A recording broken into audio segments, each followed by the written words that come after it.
Biza bugun shokoladli medovik tayyorlaymiz. Boshqacha qilib aytganda, Spartak tort. Mazasi juda ham shirin. Yumshoq, og'izda erigan, mazali bo'lib chiqqan. Demak, boshladik. Magazin asaliga shakar qo'shamiz va margarin. 1 choy qoshiq iste'mol sodasini solganimizdan keyin ko'pirishni boshlaydi. Rang kirgandan keyin boshqa tavaga solib sovutamiz. Sovigandan keyin 1 osh qoshiq smetana sovuramiz. 3 ta tuxumni ketma-ketlikda solamiz. 500 gramcha elab unni solamiz.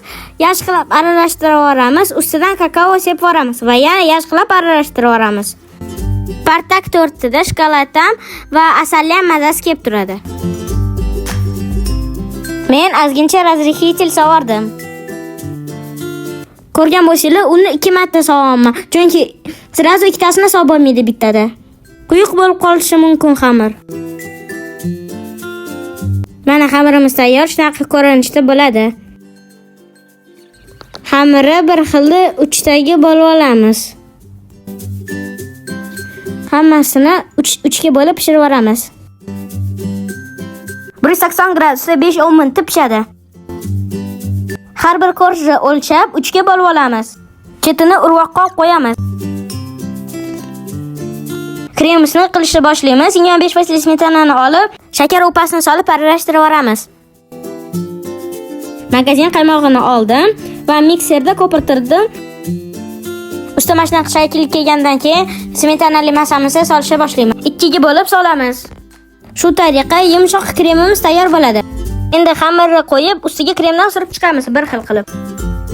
Undan maqsad ko'rishlarki, krem bir xilda suriladi. Hamma kremlarimizni surib bo'lganimizdan keyin qavat-qavat qilib solishni boshlaymiz. Men atilabdan krem kam soldim, xohlovchilar ko'plar solishi mumkin. Istaganingizga bezatishingiz mumkin. Chetiga urvoq sepdim, o'rtasiga shokolad qo'ydim. 1-2 soatga xolodilnikka qo'yib qo'yamiz.